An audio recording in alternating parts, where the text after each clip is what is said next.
for presenting an elaborated biodata. I'm not sure whether I deserve for this much introduction or not. But as I told that being a teacher for past more than 40 years, we are still a student and keep learning so many things from our younger generation. And the association with younger generation keep me agile and active because I feel myself motivated by the upcoming scientists who are having lot of challenges in their career. Such challenges were there during initial stages of our career, but today it is highly competitive world and the younger generation, they are fighting to establish themselves in their respective positions. It keeps me motivated, particularly for connecting myself and for advising, for guiding the younger scientists and younger generations not to give up anything, not to give up in their career, and failure is the first step of your success. If somebody fails at particular place or in a particular objective, we have seen that many younger people, they get disheartened, they undergo depression, or they feel to give up the object. This is not so. If we have achieved this objective, we have achieved this goal, it does not mean that we have not came across any failure. In the initial stages, we might have encountered failure at various stages, and by overcoming those failures, everybody reaches to a definite height. So all the successful people, they should be kept as an object by the younger people, and simultaneously they should be prepared to understand that these people, they have faced all atrocities, all shortcomings, all hurdles in their career, and by overcoming them, they reach to this strata. So this should be the objective of every young people who are sitting over here and listening to this very important national conference. At the outset, let me congratulate the organizers of this national conference on frontiers in life sciences and material sciences at the AI-IPR interface, being organized in a hybrid mode. I would have loved to be there in an offline interaction, but due to over-occupied schedule, I could not make it up, and I preferred to be in an online mode and address the august audience. Now, before we start talking about my presentation, I would like to emphasize that this presentation has been prepared to enlighten the scientist in the field of research publication. And in this presentation, I have tried to take back all the younger scientists to the past. The researches in 1970s or even earlier to that time, they were different. And in the modern time of technological advancement, we are having large number of tools, and it is making our task easy. But during our time, when we obtained PhD, long back in 1980 from Banaras Hindu University, there were so many challenges. The technologies were not so advanced, and we were always moving from here and there in search of various literatures, in finding out the literature, in identifying the area on which we have to work. But the present generation is having lot of exposure, and I urge that all of them should make use of the modern technology in a better way, in a positive direction.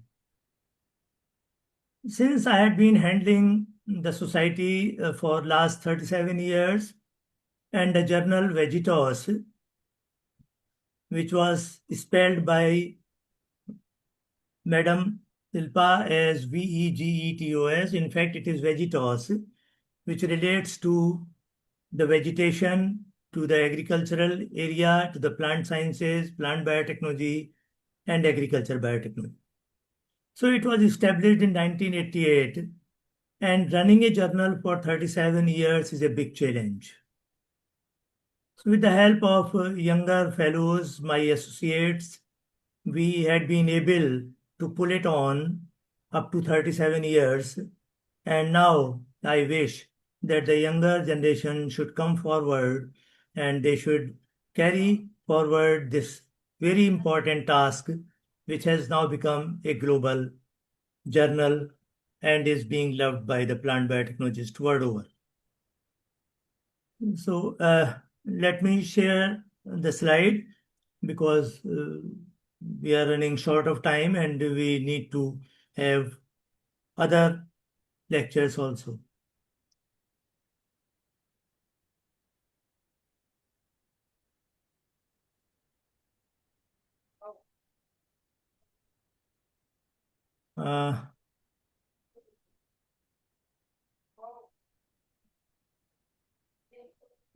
Is it visible? Yes, sir. Yes, sir. Yes. Okay, wonderful. Thank you very much. So for this lecture, I selected the topic of AI-driven research vis-a-vis publication ethics. Now, the reason behind selecting this very important topic was that we keep on organizing the conferences. We keep on publishing our data in journals. We go for patenting. We go for the publication in various other magazines. But there is a publication ethics. And if we are following publication ethics while making a publication, either in a journal or a magazine or going for patent filing, we need to be very focused. We need to be aware of the publication ethics, because of which I selected this topic, that in the present time, most of the scientists, they are using the modern tools, ChatGPT and AI, and the research has become AI driven. But while utilizing these technologies, we should be very clear about the publication ethics. Now, I would like to take you back to the time when we started using our own brain, researches across the time. In the initial stages, there was no artificial intelligence, no chat GPT, no internet, no communication media, except our brain, which was working like a computer. And still, it is a computer. Because we remember the things which are of our childhood, which are 70 years old or 80 years old, or whatever our grandfather, great-grandfather, great-grandmother, they told us, they remain in our memory under subconsciousness. So you can compare your own brain with the modern computer. So that was called as the real intelligence. And you can see in this picture, there is a vernier caliper, which everybody knows. It is trying to expand our understanding, trying to expand our intelligentsia, trying to expand our intelligence and IQ. So that was the idea, or that was the real research which was going on in the earlier time. There was no option except using our own brain, and there was no option except expanding our brain, our understanding about the subject.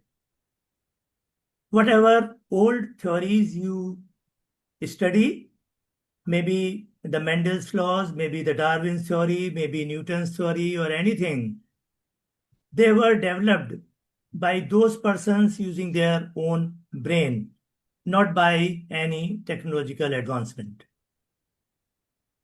Now, in the earlier time, we used to have two very important documents.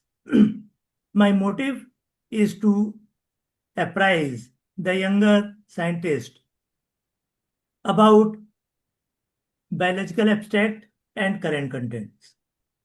These were the two important databases when a person starts doing research. Their supervisor, they used to ask them that visit some library, good library, where you can see biological abstract or bioses or current content, for identifying, for finding out various research articles published by various scientists the world over. As I told, that there was no internet, there was no websites, nothing. So it was only the hard copies of biological abstract and current content. And at that time, we used to identify the papers, used to prepare a small card, as you can see at the bottom of the slide. And on these cards, we used to send the reprint request through post, and the reprints were sent by the author. Nowadays, the reprints or the hard copies of reprints and journals is very uncommon. The people, they are going to the search engine like Google or any other search engine, and they are finding out the paper, downloading it from the website. So at that time, there was no such facility, and we had to depend on these two important databases to find out the real researches. Now, with this slide, I wish to emphasize that quality research was an inbuilt passion. Only those persons who are going for research who are really having a passion to work, having a passion to research, to do something new. Nowadays, we call it as a profession because we joined teaching by our passion, and nowadays we are joining teaching or research by considering it as a profession. Because we are having lucrative salaries, we are having lucrative, scholarships. So we are attracted by a good financial standing. If we are going for research or we are going for teaching, somewhere it is our motive that we should have a good salary, we should be established in our career. But during earlier days, it was not so. I'm not saying that the quality of research has gone down, but at that time, the priority was the quality research, and only those persons were going for research or teaching who are really having a passion for it. And now passion and profession, they have merged together. You can see that that was my first visit abroad, and it was in the laboratory of Professor Micheline Gourlasquin in Angers, France, near Paris. So we used to work over there from 9 o'clock to 5 o'clock, and we were working on Giemsa sea bending, the kinetochore differentiation in lower plants, particularly in charophytes. So kinetochore, to which we call as heterochromatin, was an important feature, which was a deciding factor for identifying the phylogenetic alliances. And with the help of these researches, we could establish that the carrels, Cara, Nightella, Tolipella, these type of algal plants, macrophytes, they are the immediate ancestors of land plants or the angiosperms. So that was our first study on Giemsa sea bending the world over, and we published quite a good number of papers on Giemsa sea bending. Now you can see a lady in between, and she is Professor Micheline Gurleskin from University Catholic in Onze. She visited my institute where we work, and when she visited, we were having a small microscope and a handmade camera, bellow type camera, with the help of which I showed that how the chromosomes can be separated, how they can be stained, and how their picture can be taken with the help of a handmade camera. So she was so captivated by this type of research that she made a small comment that I am very much impressed by the Indian scientists who are doing a good quality of research even without having the basic facilities. And we in France, even after having good equipment, we are even not able to take any photograph of chromosome as on today. So during 1984, when she visited, she was not using any chromosome photograph while we published many papers with chromosome photographs. So this was the difference between the researches in developed countries and the researches in our underdeveloped country, where we were doing a good amount of research without basic facilities. Now you can see these type of cameras.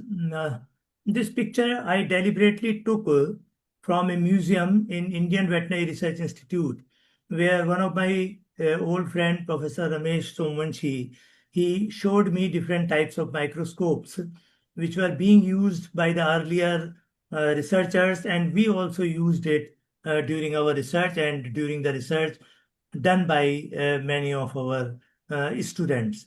So these were small binoculars which we used to take to the field, and we used to take the pictures or could identify the plants in the field itself and take photographs with the help of these trinocular microscopes. So, of course, few microscopes are still available in various laboratories, but their advanced version has been introduced. So these were the basic facilities which we were having during last years. Now you can see here the picture of two very important legends who had been my teacher and my grand teacher. On the top, you can see Professor M.B.E. Godward from Queen Mary College, University of London. She was the founder of many algal schools, including at BHU, at Hyderabad, at Rajasthan, and in so many places in India. All the algal cytogeneticists, they were the student of Professor M.B. Godward. She was known to introduce Godward iron alum acetocarbene technique for staining chromosomes. Many of younger fellows might be staining chromosomes by using acetocarbene or acetoarsine. So she was a lady who introduced this technique for the first time and is known as Godward's iron alum acetocarbene technique. She introduced it in 1948. Now, these are my alma maters. You can see down Professor Y.S.R.K. Sharma. He was professor and head at Banaras Hindu University and my supervisor for my PhD. And he was a student of Professor Godward. Now, I wish to emphasize that during that time, since there was no typewriter, no printer, or no advanced technologies like AI to design a letter. So you can see a letter which was written by her in her own handwriting in 1986, September 30, 1986. You can see Professor M.B. Godward, Senior Honorary Research Associate. So at that time, it was indicating the affection and affectionate bonding between the teacher and taught, between the scientist, which is has been diluted nowadays, and we simply send an email and just apprise about our development or about others' development. So this was the tradition during the earlier time of research. Now, these are two important papers which I wish to project. And these two papers were published in Italy and Cytologia from UK. These were the papers which were initially published, and at that time there was no impact factor, nothing doing. And the papers were identified based on their quality of research, quality of content present in them, and they were thoroughly reviewed. And these were two papers which I want to emphasize, which helped me in getting my first job as lecturer, to which you call as assistant professor nowadays. So at that time, the researches were measured or were quantified by the help of papers and the quality of research. There was no impact factor, no citation index, no cite score, nothing doing. So these were the methods which we had been using in the earlier time of research. Here is an incubation of an embryo from one egg to another, or from one cell to another, and these type of demonstrations we used to give to our students and the faculties so that they were able to perform the researches. There was no virtual experiment. I mean, there was no internet, as I told, so all the experiments were being done by hand, and it helped all the scientists and students to develop a sort of practice, to develop practice in performing the experiments. I would like to emphasize that when I started Department of Biotechnology at Bareilly, all the contents, all the reagents, which we normally called as EDTA or something, which are available in a ready-mode manner by various multinational companies, we trained our students to prepare all these reagents in the laboratory themselves so that they were able to prepare these reagents by maintaining their pH, and they were able to identify that if we are preparing this reagent, then what shall be the outcome, how the DNA can be isolated from a plant material or from an animal material, and how the reagents work. But nowadays we have got the biotechnological kits developed by different multinational companies. So this was a difference, that we used to work ourselves, and we used to identify that what type of reagent shall be used. These were the conferences which we started organizing in 1994. You can see some legends over here. Professor K.S. Bhargav, who is a legend in microbiology and in aquatic mycology, he was our first president of Society for Plant Research. Next to him, you can see Professor P.K. Gupta, whose books in biotechnology, cell biology, molecular biology are quite popular. He was the guest of honor in our conference, which was organized in 1984. And in the backdrop, near the backdrop, you can see Professor B.M. Johri. He was a legend of Delhi University, and he wrote a large number of books, and he was the chief guest during our conference. So in 1994, we were able to invite such internationally renowned personalities, and they were pleased to join us at that time. And in the slide, in the pictures below, you can see that we organized a very important international conference, TASAD India, in 2017, where the scientists from and diplomats from 27 countries from all over the world, they attended this conference in Delhi in NAS complex. It was organized by the Society for Plant Research. These are few regions I wished to project this slide so that the younger scientists may be able to understand, to know about them.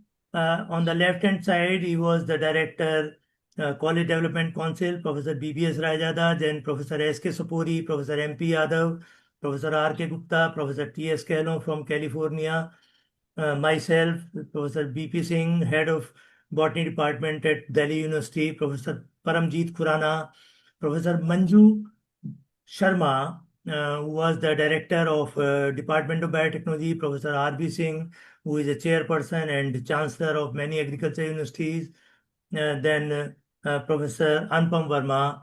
They were all present during our conference. So during that time, we were able to invite the legends in plant sciences and in agriculture, and all of them, they very gladly represented their institutes and guided our scientists.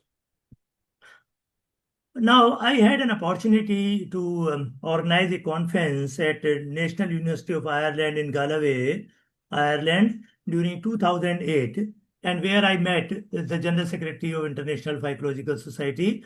So this is just for information. Now, this is my initial institute where I worked since 1977 to 2007. And from there, we established the Society for Plant Research and the journal Vegetos in 1988. And it is now 190 years old, a biggest institution of northern part of India, Bareilly College, to which we call as. And this was another slide, another photograph which you can see that include Professor V.M. Katoch, who is had been the director and Director General of JALMA, or who was the Director General of ICM, our Indian Council of Medical Research. And then next to him is the Vice Chancellor of MIT University, Rajasthan. Then Professor Rakesh Bhatnagar, who was the Vice Chancellor of Kumail University and Banaras Hindu University. So I was fortunate to chair the session where the lectures by Professor B.M. Katoch and Professor Rakesh Bhatnagar along with Professor H.N. Verma were there. So now let us go for the impact factor and research ethics which was introduced long back in 1975. Till then, nobody was aware of that what impact factor is. And this term, journal citation report, was introduced by Eugene Garfield in 1975, as you can see. And this impact factor is the average number of citation. If we publish a paper, how many scientists they are studying that paper and are citing those references in their own paper, that was called as the impact factor. And the calculation was done by various methods. The citation in last 2 years and the number of articles present over there.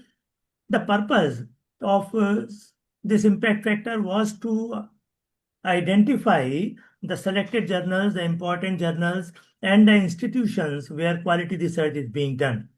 So since 1975, it was not in force, and the people who published the papers from 1975 or earlier to that, or even in the next 10 years, they were not aware of the impact factor because it was not popular. It was simply introduced at certain institutes and certain levels. The limitation of impact factor was that it is an average, not an indicator of individual article quality. Impact factor does not mean that the article was of good quality, because the quality was judged by the experts, and even those papers which were having no impact factor, they were considered as the quality papers which were published in Nature and other journals of high global recognition. And even today, I used to attend or invited for various meetings by Springer Nature. So we are emphasizing that rather than impact factor, we should focus on the real quality of research present over there or published in the journals. Now, Scopus came into existence. And Scopus was a database which provided a global vicinity having citation metrics and a broad coverage of the research articles. Because whatever research we are publishing that need to be disseminated, that need to reach to various parts of the world so that the people must understand that what type of research is being carried out. So if you choose a Scopus Index journal, what you have in your mind that it has a broader scientific exploration because the citation metrics across the field is very important and that is measured by Scopus. Global recognition is given to the journals and we identify that what paper has been done out of funding from different outsourcing agencies. The paper they receive site score and their impact evaluation is judged by Scopus that what is the impact of this particular research on the society, on the scientists, and how many scientists are implementing this research in their own areas. And we have the broader coverage. While publishing a paper, there are research ethics and it involves honesty. I need to emphasize that the real research is the other name of honesty. No matter whether we are publishing a paper worth 1 page or 2 page or 3 pages, if it is having the real quality of research, which you can see that many papers which were published long back in 1970s or even in 1960s, they were very small, very little, 1 or 2 pages, and they are still referred and cited by many scientists rather than the papers which are of 20 pages or 30 pages. Unnecessary elaboration is there, unnecessary elaboration of sentences and material just to expand that the paper should be thick. The thickness of paper does not matter, but the real quality of the research is quite important. Their research design is important, data management is important. Then the protection of human and animal subjects, which should avoid the conflict of interest. Conflict of interest means when we have carried out a research and somebody else has published it, maybe he must be our collaborator and he has published it without acknowledging, without involving the real conceptualizing agent or conceptualizing scientist, and then it is a conflict of interest. If some type or same type of researches are being carried out at 2 or 3 places and somebody is borrowing data from others' research and is publishing, that is very unethical and that is taken into account by the ethical committees. Sir Now, ये राघवेंद्र सिंह का है ही नहीं क्या आज? pardon?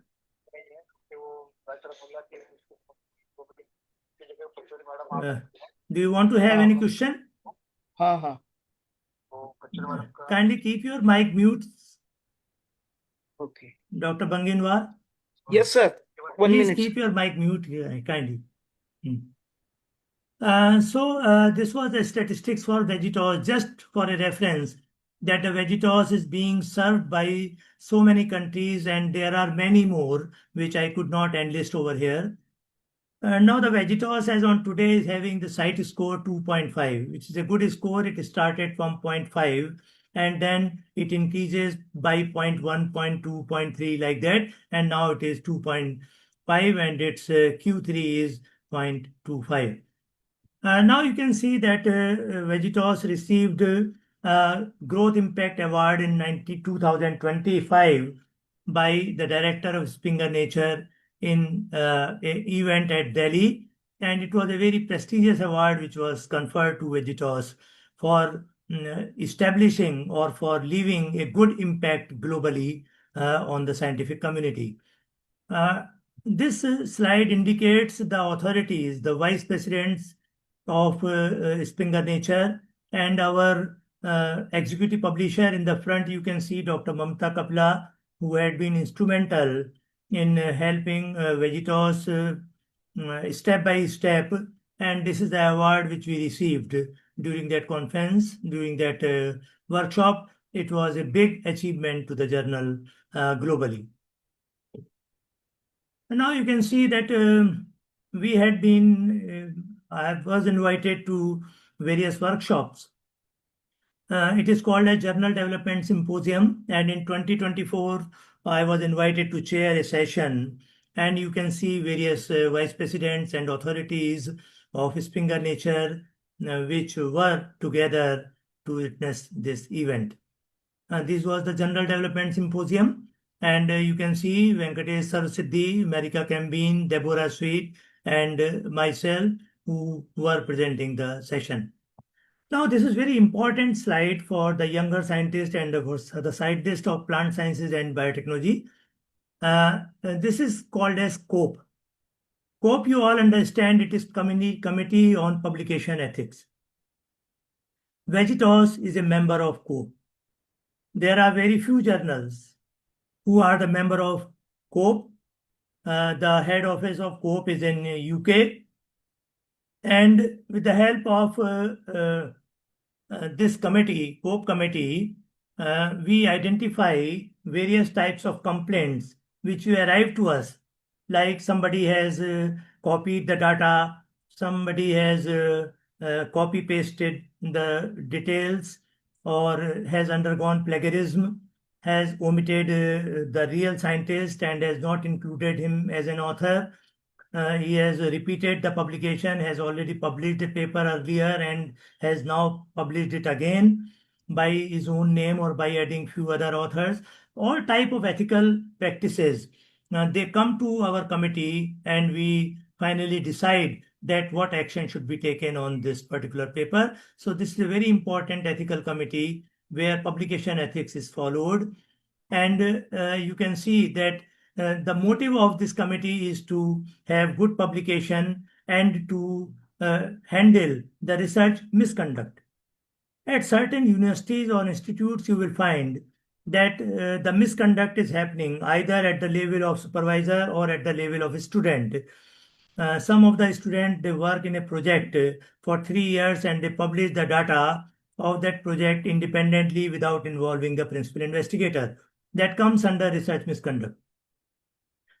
Likewise, the scientist who took work from a research scholar or from a research associate, and after his leaving the project, they publish the data without involving the real research associate into the paper as an author. So all these research misconducts are happening, and we urge through COPE that there are several guidelines, definite guidelines, where the institutes, they should own the responsibility of identifying such research misconduct at their institute and should inform the committee that this paper has been borrowed from somewhere, that has been copied, or the research has been stolen by the researcher or by the communicating author. These are the guidelines. We are not going in details of it. Just reading out the title, transparency and accountability is the main reason. Editorial independence, editor can take the independent decision. Handling of misconduct, peer review, authorship, different types of disputes appear among author that they have not included my name. However, I was the part of the team. So conflict of interest and competing interest. Competing interest is about the authors who are on the editorial board of the society or of the journal. And if they are publishing a paper, they should declare that this paper has not been processed by me or it has been processed independently without bringing it to my knowledge. So I do not have any interference in the peer review of this. That is called as competing interest. And then data integrity. If some data is there, then we take a declaration that the data is authentic and its data availability can be considered by anyone. Then COPE's retraction guideline. This is very important because many papers are being published by the journals and the authors, they have copied it from somewhere and some other author has reported it to COPE that this data belongs to me and I worked under a project or under the financial assistance from somewhere, and this gentleman has published my data in your journal without bringing it to my notice or without seeking no objection from me, or this photograph has been used by them. So that comes under this guideline, and the paper is retracted. And many journals from various international publishers are being retracted in the recent years, which you might be witnessing. But we are fortunate that for last 37 years, Vegetos has not encountered any retraction so far. So we are trying to maintain our integrity and the real quality of research. Now, beside this, Vegetos is also a member of DORA. DORA is called a Declaration on Research Assessment. We try to identify the research assessment by putting them on the screening or by screening their contents. And there is also a committee, and Vegetos is also a part of DORA. It is an authorized signatory of DORA through which we make the assessment, research assessment. It was established by American Society of Cell Biology in San Francisco. Now, the present scenario, we are reaching to the end of this presentation. These were the types of research where we establish integrity, where we establish quality of research, and where we have the impact factor, site score, and different types of quality. We try to maintain quality of our research world over. But nowadays, there are many journals which are developing a practice of publishing the paper in a quick publication mode. Like they will publish the papers in 2 days. They will have very quick processing. They will take money from the authors and will publish it as soon as possible. They are neither having the Scopus index, they are not being indexed in NAS, or they are not having any other inclusion in the database, and their global visibility is almost zero. So I would urge the authors not to be trapped by such journals which are having a very quick processing system or quick publishing system, because for want of promotion or for submitting their PhD thesis, some of the research guides and the students and scientists, they are being trapped by such publications. So that is not going to help them in their real life. So the second thing is that with the introduction of artificial intelligence, why we are focusing on artificial intelligence? Why we have started losing the faith on our own intelligence? Our intelligence, the computer which is built in our brain, is the most important intelligence, or it is the most important tool which should be used for research. Artificial intelligence is to help us. It is a very important tool which can help you in identifying various researches being carried out globally, because whatever data you are providing to the cloud mode, that is taken up by artificial intelligence. So whatever data you are feeding, I came across one important information that in Vegetos it was showing an editor-in-chief of somebody else. The name of somebody else was the editor-in-chief of Vegetos. Then I made a correction, and then AI thanked me that thank you, Professor Bhatnagar, for correcting our data. So whatever data we are feeding, that is being taken up by artificial intelligence and is providing to you on your demand. So don't trust blindly on artificial intelligence. It is very helpful in refining the language, refining the grammatical errors, and refining your papers. But if you are trying to get the data, because when we send the papers for review, that those papers sometimes go to the air or are preserved or are reserved in the cloud, and they can be utilized by artificial intelligence. And if you are getting data from them and are manipulating them to prepare a review article or a research article, that is not fair, because every journal has started identifying AI generated papers. Vegetos is also having a definite cell to identify AI-generated paper, and we immediately identify that how much percentage of the paper is AI-generated, and we reject it right from the very first step.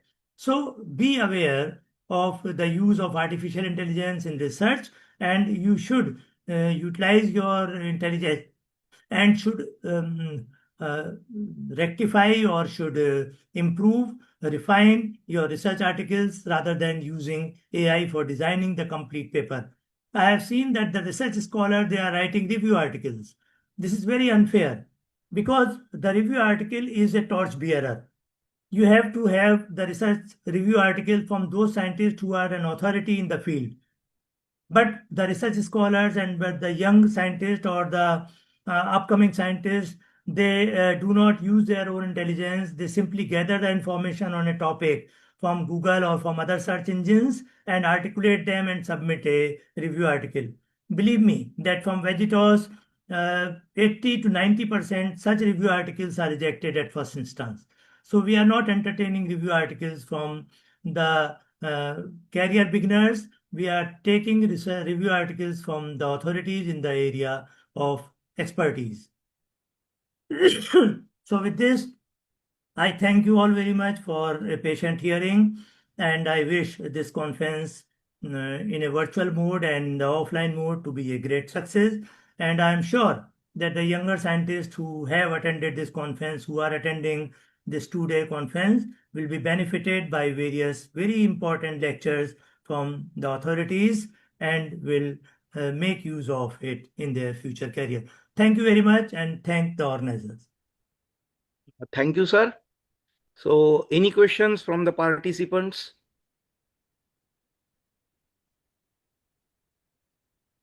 The house is open. So, any students or the scholar or academician,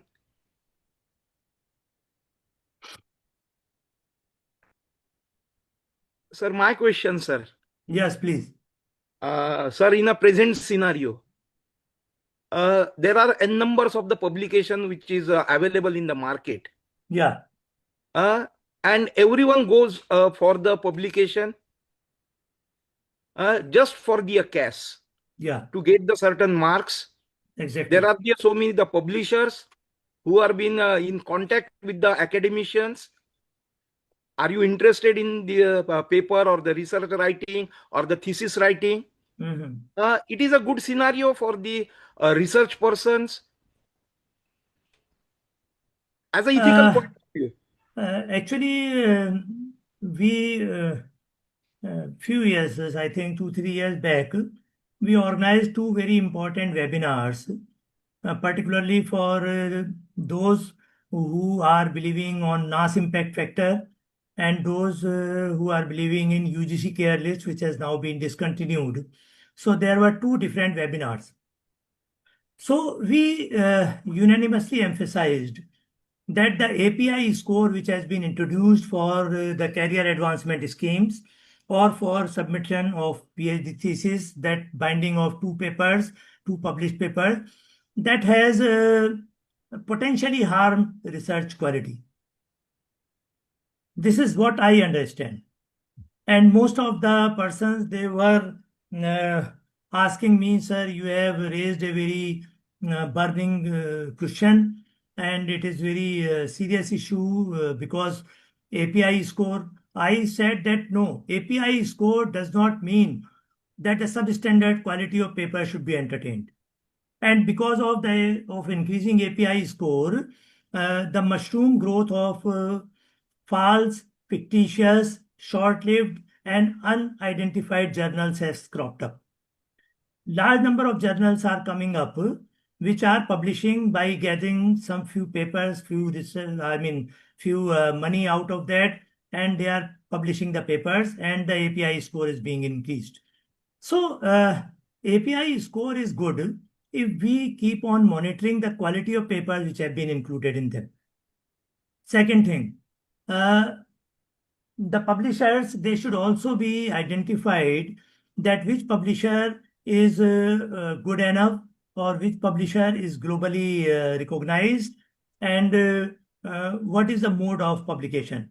Say, for example, I can quote an example of Vegetos itself. It is a Scopus Index journal, as you know, and it is being published by Springer Nature. So we have the publication in hybrid mode. Hybrid mode means those developed countries which have got ONUS, means one nation, one subscription scheme. There are many universities which get funds from the government under ONUS, one nation, one subscription.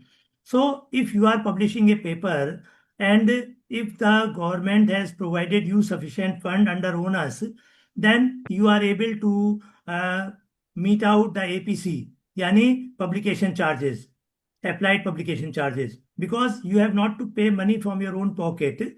You have been given a grant by the government under ONUS and you can pay it. One thing.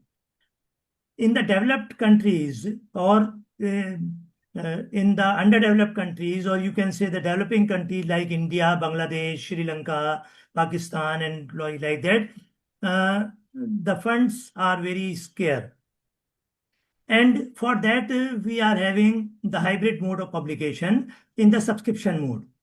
If the authors are publishing the paper under non-open access, then they are charged not even a single penny by Springer Nature. They are not charged even a single penny. They will publish it under non-open access or subscription mode. For that, what we do, if the author is a life member of Society for Plant Research or Vegetos, we provide them access by giving them the PDF. They can access the entire volume of the journal from our website by using their user ID and password for no cost, for free, lifelong. If they are the life member, if they are the annual member, they can do it for 1 year during their subscription. So that is the facility which Society for Plant Research provide to our life members and to our annual members. So we are in an understanding with Springer Nature that we will provide them PDF if they are our member, only to members, by using their user ID and password. That is for dissemination. You can send it through email to anybody. You can disseminate it yourself to thousands of your contacts.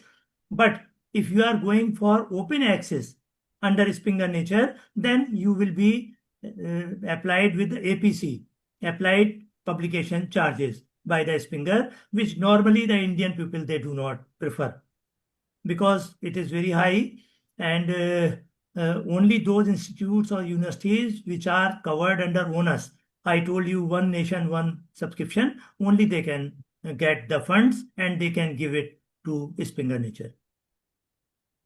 Thank you, sir. Thank you. Sir, one more a question, which is in the chat. Use of AI in research writing is ethical or not? No, it's a debatable question, because if we are, as I told, if we are using artificial intelligence for refining our data, for refining our language, for refining grammatical errors, for writing the cover letter to the editor, then it is fine. Or we are providing data to artificial intelligence and this data is being analyzed using artificial intelligence, it is fine. But if we are borrowing data through artificial intelligence from somebody else's research, then it is unethical and unfair. So such type of issues are coming up before us during COPE meeting, and we address them that AI should not be used for preparing a research article, for preparing a review article, for utilizing the data of others, because that will be caught immediately. Because we have got a software that if AI has provided you the data from other sources, then it can be caught and the paper can be rejected, and not only rejected, the ethical issues or ethical, action can be taken against the author. Okay, thank you, sir. Thank you very much, and I hope I have not consumed much time. No. So at the last, sir. Thank you very much. Out of thanks. Sir, explain in a very well manner regarding the AI. At the same time, what is the importance of the impact factor many of their terminologies. Their own limitations are there regarding the quality research, and she explained the scopus in a well manner. The exploration, global recognition, strong matrices are there, as well as the broad coverage. At the same time, really the research will be the ethical or not. What you have to keep in a mind, the core principles, key areas, purposes, framework. At the same time, sir explain in a very well manner in a short period of a span, that will be the COPE.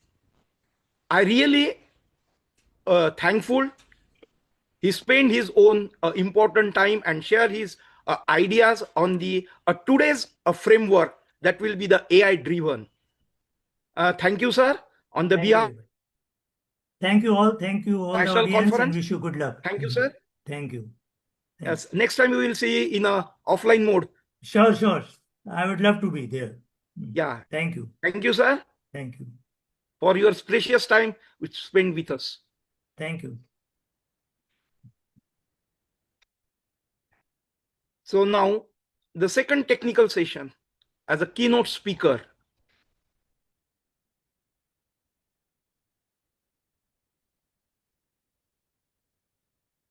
Pachori madam, are you joining? Yes, sir. Okay.